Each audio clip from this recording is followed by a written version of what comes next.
హైదరాబాద్ మియాపూర్లో దారుణం చోటు చేసుకుంది. మద్యం మత్తులో భార్య అత్తపై అల్లుడు కత్తి దాడి చేశాడు. గత కొంతకాలంగా మహేష్ శ్రీదేవి దంపతులు తరచూ గొడవ పడుతూ ఉండేవారని స్థానికులు తెలిపారు. కోపంతో ఆవేశపరుడైన భర్త మహేష్ కత్తితో దాడికి పాల్పడ్డాడు. ఈ ఘటనలో గాయాల పాలైన బాధితులను ఆసుపత్రికి తరలించారు. భార్య శ్రీదేవి ఆరోగ్య పరిస్థితి నిలకడగా ఉందని వైద్యులు తెలిపారు. తల్లి మెడపై తీవ్ర గాయాలు కావడంతో ఐసీయూలో చికిత్స పొందుతున్నట్లు డాక్టర్లు చెప్పారు. సమాచారం అందుకున్న పోలీసులు కేసు నమోదు చేసి దర్యాప్తు చేస్తున్నారు.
నేడు వైసీపీ పొలిటికల్ అడ్వైజరీ కమిటీ సమావేశం జరగనుంది. తాడేపల్లిలోని వైసీపీ కేంద్ర కార్యాలయంలో వైసీపీ అధినేత మాజీ సీఎం వైఎస్ జగన్ అధ్యక్షతన ఉదయం 10:30 పీఎస్సీ తొలి సమావేశం జరగనుంది. ఈ సమావేశానికి పీఎస్సీ సభ్యులు హాజరు కానున్నారు.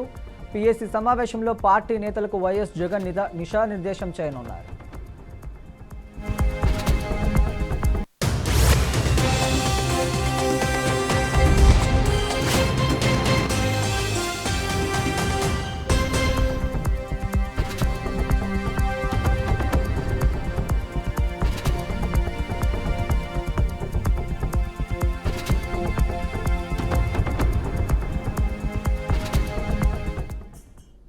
ఇటీవల వైఎస్ జగన్ ఆదేశాల మేరకు పార్టీ పొలిటికల్ అడ్వైజరీ కమిటీ పూర్తి స్థాయిలో పునర్వ్యవస్థీకరించింది. 33 మందిని పీఎస్సీ సభ్యులుగా నియమించింది. Party state coordinator Sajjala Ramakrishna Reddy PSC కోఆర్డినేటర్గా వ్యవహరిస్తున్నారు.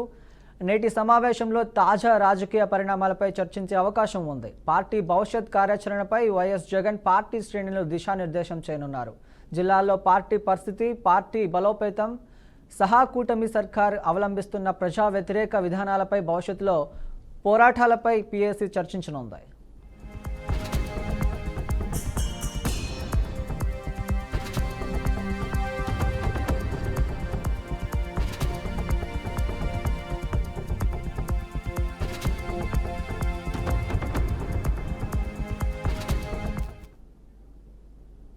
మాజీ మంత్రి అంబటి రాంబాబు మాట్లాడుతున్నారు. లైవ్ ద్వారా చూద్దాం. 11 మందిని సస్పెండ్ చేశారండి. ఆ మాధవ్ని, గోరంట్ల మాధవ్ని అరెస్ట్ చేసిన సందర్భంలో 11 మందిని సస్పెండ్ చేశారు. ఏంటో నాకు అర్థం కాల. అది ఎందుకు సస్పెండ్ చేశారో, కారణం ఏంటో ఎవరికి తెలియదు. ఏమిటి కక్షాదింపులు? పోలీసు వారి మీద కక్షాదింపులు. నేను మనవి చేస్తున్నా ఇవాళ ఈ సందర్భంగా. చాలా ఐపీఎస్ ఆఫీసర్లు ఉన్నారు కదా, డీజీపీ దగ్గర నుంచి కింద దాకా, ఎస్పీ దాకా, మీరందరూ ఒకసారి ఆలోచించుకోండి. ఐపీఎస్ ఆఫీసర్లు, Seetharamanjali is your colleague. Seetharamanjali గారు పనిచేశారు, టాటా పనిచేశాడు, విశాల గున్ని పనిచేశాడు. మీలాంటి అధికారులే వారు, గుర్తుపెట్టుకోండి. వాళ్ళ ముగ్గురిని ఇవాళ మీరు ఈ ప్రభుత్వం వేధిస్తుంది. మిమ్మల్ని అడ్డం పెట్టుకొని మీరేగా అరెస్ట్ చేసి తీసుకొచ్చింది. రేపు ప్రభుత్వాలు మారితే మీ పరిస్థితి ఏంటి? మిమ్మల్ని కూడా అరెస్ట్ చేసేయచ్చుగా. మీరేమన్నా చట్టాలకి దీనికన్నా పెద్ద ఈ సాంప్రదాయానికి అతీతులా మీరు? చెప్పండి, నేను అడుగుతా ఉన్నా. ప్రతి ఐపీఎస్ ఆఫీసర్ ఆలోచించుకోమని మనం చేస్తున్నా. మీ విధి నిర్వహణలో అరెస్ట్ చేస్తారు, మమ్మల్ని కూడా అరెస్ట్ చేస్తారు. చాలామంది అరెస్ట్ చేశారు కదా. జగన్మోహన్ రెడ్డి గారిని అరెస్ట్ చేశారు, అరెస్ట్ చేయలేదా? పివి నరసింహారావు గారి మీద కేసులు పెట్టారు, కేసులు పెట్టలేదా? ఇందిరాగాంధీని అరెస్ట్ చేశారు, అరెస్ట్ చేయలేదా? జయలలితను అరెస్ట్ చేశారు, చేయలేదా? వాళ్ళందరినీ ఇక మళ్ళీ వచ్చి అరెస్ట్ చేస్తారా ప్రభుత్వాలు వచ్చి ఐపీఎస్ ఆఫీసర్ని? ఏమిటి అన్యాయం? ఏం చేస్తావు చంద్రబాబు నాయుడు గారు? నాకు తెలియక అడుగుతాను. చాలా అనుభవజ్ఞుడు కదా నువ్వు. కలకాలం ఇలాగే ఉంటావా? ఉట్టికట్టు ఊరేగుతావా? ప్రభుత్వాలు మారవా? నువ్వు అపోజిషన్లోకి రావా? నీ అబ్బాయి అపోజిషన్లోకి రాడా? దుర్మార్గమా? ఏం దుర్మార్గం ఇది? నేను తెలియక అడుగుతాను. ఎవరిని పడితే ఆయన అరెస్ట్ చేసేయటం, ఎవరు నీకు వ్యతిరేకంగా మాట్లాడితే వాళ్ళని అరెస్ట్ చేయటం. అంటే అరెస్టులు చేసి జైలులో నింపేసి నాయకుల్ని, వైఎస్ఆర్ కాంగ్రెస్ పార్టీ నాయకుల్ని నువ్వు రాజ్యం చేద్దాం అనుకుంటున్నావా? ఎన్నాళ్ళు చేస్తావు? ఈ 4 సంవత్సరాల తర్వాత కూడా చేస్తావా? చూస్తావు. ప్రజా వ్యతిరేకత నేను మనవి చేస్తున్నా. ఒక్కసారి ఆలోచన చేసుకోండి, ఎంక్వైరీ చేసుకోండి. ఏ ప్రభుత్వానికి కూడా 11 మాసాల్లో ఇంతగా ప్రజా వ్యతిరేకత పెరిగినటువంటి ప్రభుత్వం ఆంధ్ర రాష్ట్రంలోనే కాదు, భారతదేశంలోనే లేదు. అంత ప్రజా వ్యతిరేకత పెరిగినటువంటి ప్రభుత్వం ఇది. మీకు పోగానం దాపరించింది, అంతకు మించి ఏమీ లేదు. అంటే ఇంకా 4 సంవత్సరాలు ఉన్నాంలే మనం, ఈ లోపల ఎవరిని పడితే ఆయన కొట్టిపారేద్దాం, ఎవరిని పడితే ఆయన రౌడీతనం చేసేద్దాం, పోలీసులను అడ్డం పెట్టుకుని రౌడీతనంగా వ్యవహరిద్దామని నారా చంద్రబాబు నాయుడు గారు అనుకుంటున్నారనేది నాకున్నటువంటి అభిప్రాయం. ఇవన్నీ చూస్తుంటే దుర్మార్గం చేస్తున్నారు చంద్రబాబు నాయుడు గారు. మీరు దీనికి తగినటువంటి మూల్యాన్ని చెల్లించక తప్పదు. కాలం ఎప్పుడు ఇలాగే ఉండదు, కాలం మారుతుంది. చిన్న సోషల్ మీడియా కార్యకర్త దగ్గర నుంచి విలేకరుల మీద కేసులు, పోలీసు అధికారుల మీద కేసులు, పోలీసు అధికారుల అరెస్టు, ఐపీఎస్ వాళ్ళ అరెస్టు. ఏంటిది? మరొకసారి చెప్తున్నా, ఐపీఎస్ ఐఏఎస్ అధికారులు ఉన్నారే, వాళ్ళు ఒక చట్టబద్ధ పరిధిలో పనిచేస్తారు. చట్టాన్ని దాటి వాళ్ళు వ్యవహరించడానికి వీల్లేదు. ఒక ఎఫ్ఐఆర్ ఉంటే ఆ ఎఫ్ఐఆర్ మీద ఎంక్వైరీ చేసి దెన్ దే విల్ అరెస్ట్. నేను అడుగుతా ఉన్నా, జత్వానీని అరెస్ట్ చేసినప్పుడు కోర్టులో ప్రొడ్యూస్ చేశారు కదా, కోర్టు రిమాండ్ ఇచ్చింది కదా, బెయిల్ తీసుకున్నారు కదా. జత్వానీ కేసులో మీరు ముద్దాల్ని పెడితే ఆ ముగ్గురికి బెయిల్ వచ్చింది కదా. ఇవాళ సీతారామాంజనేయుని తీసుకొచ్చి కక్షాదింపు కదా. అంటే జగన్మోహన్ రెడ్డి గారి దగ్గర పిఎస్ఆర్ ఆంజనేయులు గారు ఇంటెలిజెన్స్ ఆఫీసర్గా పనిచేశారు కాబట్టి, ఆ ఇంటెలిజెన్స్ ఆఫీసర్గా పనిచేసినప్పుడు నన్ను అరెస్ట్ చేసి 53 రోజులు జైల్లో పెట్టారు కాబట్టి మొత్తాన్ని అరెస్ట్ చేసి పారేస్తా అంటే ఏమిటి కక్షాదింపు చర్యలు? నాకు అర్థం కాలేదు చంద్రబాబు నాయుడు గారు. ఇది చాలా దుర్మార్గమైనటువంటి పద్ధతుల్లో ఇవాళ చంద్రబాబు నాయుడు గారి ప్రభుత్వం పనిచేస్తుంది. నేను ఒకటి మనవి చేస్తున్నా, బాబు గారు, చంద్రబాబు గారు, కలకాలం ఇలా ఉండదు నాయన. దీనికి నువ్వు మూల్యం చెల్లించక తప్పదు. నువ్వు చెల్లించకపోతే మీ అబ్బాయి ఎక్కడికి బారు. ప్రపంచం చూస్తూనే ఉంది, ప్రజలు చూస్తూనే ఉన్నారు, చట్టాలు చూస్తూనే ఉన్నారు. అడ్డగోలుగా మీరు మీ మీద జరుగుతున్నటువంటి ప్రచారాన్ని, అంటే ఐ మీన్ మీరు అసమర్థ పరిపాలన చేస్తున్నారనే ప్రచారాన్ని, ప్రజల నుంచి వచ్చినటువంటి ప్రచారాన్ని, అమరావతిలో దోపిడీ చేస్తున్నారనే ప్రచారాన్ని, విశాఖపట్నంలో దోపిడీ చేస్తున్నారనే ప్రచారాన్ని, మీ శాసనసభ్యులు ఎక్కడ పడితే అక్కడ లూటీలు చేస్తున్నారనే ప్రచారాన్ని డైవర్ట్ చేయడం కోసం అధికారుల్ని అరెస్ట్ చేయటం, స్కాములు లేకపోయినా స్కాములు ఉన్నట్టుగా సృష్టించి వైఎస్ఆర్ కాంగ్రెస్ పార్టీ నాయకుల్ని అరెస్ట్ చేయాలనేటువంటి ప్రయత్నం. కాకాని గోవర్ధన్ రెడ్డి గారిని అరెస్ట్ చేయాలి, మిథున్ రెడ్డి గారిని అరెస్ట్ చేయాలి, ఎవరినైనా అరెస్ట్ చేయాల్సిందే. అందరిని అరెస్ట్ చేసి జైల్లో పెట్టాల్సిందే. జైల్లో నుండిపోతాం వారు? జైల్లో చచ్చిపోతామా?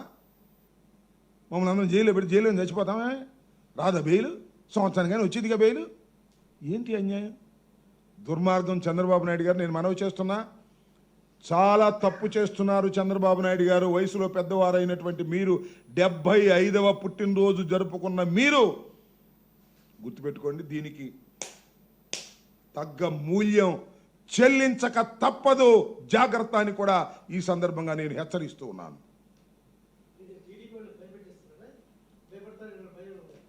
మేము టీడీపీ వాళ్ళని భయపెట్టవా? ఇది ఎక్కడ కూడా భయ బాబు. మమ్మల్ని భయపెట్టకపోతే చాలు. మమ్మల్ని గదిలో పెట్టి కొడతంటే మాట్లాడాల్సి వస్తుంది. ఏం చేయాలి మేము? నేను చెప్తానయ్యా, నువ్వు చెప్పావు కదా, ఏ ప్రభుత్వం చంద్రబాబు ఏమో ఉట్టిగట్టు ఊరేగుతాడా? జీవితాంతం ఆయనే ముఖ్యమంత్రిగా ఉంటాడా? లేకపోతే వాళ్ళ అబ్బాయి ముఖ్యమంత్రిగా ఉంటారా? వచ్చి మారవా ప్రభుత్వాలు? ఎంతమంది ముఖ్యమంత్రులు వచ్చారు ఇక్కడికి? నేను రాజకీయాల్లోకి వచ్చిన తర్వాత 300 మంది ముఖ్యమంత్రులు వచ్చారు. చంద్రబాబు అపోజిషన్లోకి వెళ్ళాడు. శాసనం ఉంటాడు చంద్రబాబు అధికారంలో. నువ్వు అపోజిషన్లోకి రావా? ఓ రోజు అటు ఇటు అంతేగా. ఇవన్నీ మర్చిపోతారా? ఇవన్నీ ప్రెసిడెంట్స్ కావా? ఇవన్నీ సాంప్రదాయాలు కావా? ఏంటిదని అడుగుతా ఉన్నా. భయపెట్టవలసిన పరిస్థితిలో మేము ఉన్నామా? భయపడాల్సిన పరిస్థితిలో ఉన్నాం. భయపడాల్సిన పరిస్థితిలో ఉండి గుండె ధృతివ చేసుకొని రాటు తేలుతున్నాం. మిలిటెన్సీతో ముందుకు వచ్చేటటువంటి పరిస్థితి మీరు కల్పిస్తున్నారు. అది గుర్తుపెట్టుకోమని మనం చేస్తున్నాం. ఓకే,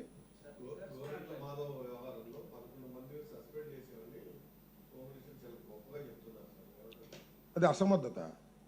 నిజంగా ఆ 11 మంది తప్పు చేసినట్టు అయితే హోంమంత్రి రాజీనామా చేయాలి. తన డిపార్ట్మెంట్లో ఒక మాజీ పార్లమెంటు సభ్యుడిని అరెస్ట్ చేసి కోర్టులో ప్రొడ్యూస్ చేసే సమయంలో మరి వాళ్ళు ఏం తప్పు చేశారు నాకు అర్థం కాలేదు. 24 గంటలలోపే ప్రొడ్యూస్ చేశారు. దానిలో ఇంక సస్పెండ్ చేసిన అవసరం ఉంది. అంటే గోరంట్ల మాధవ్కి సమాచారం ఇచ్చారు.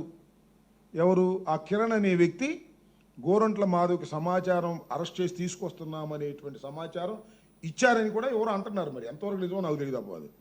కానీ ఎస్పీ గారు చెప్పాడే, మీరు అందరూ కూడా ఉన్నారు కదా రోజున.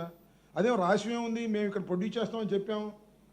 ఎస్పీ ఆఫీసులో మీటింగ్ ఉంది, ప్రెస్ మీటు, కిరణ్ తీసుకొస్తున్నామని చెప్పాం. అదేమో రహస్యం కాదని చెప్పాడు కదా ఆయనే. ఎందుకు అసలు ఆ 11 మందిని మీరు సస్పెండ్ చేశారు నాకు అర్థం కాల. ఒక ఆయన వీఆర్కి పంపించారు. ఏంటి మీకు ఏమైనా కక్షలు ఉన్నాయా నిజంగా? ఫోన్ అవకాశమా? నాకు తెలియగలుగుతానయ్యా.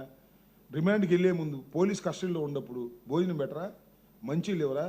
ఎవరు టక్కన ఫోన్ తీసుకొని ఇచ్చాడు. ఇప్పుడు నన్ను అరెస్ట్ చేశారు అనుకోండి, కాసేపు గవర్నమెంట్ హాస్పిటల్కి వెళ్ళిన తర్వాత టక్కన ఎవడో తీసుకొచ్చి నీ ఫోటో ఇచ్చాడు, టక్కన మాట్లాడాడు.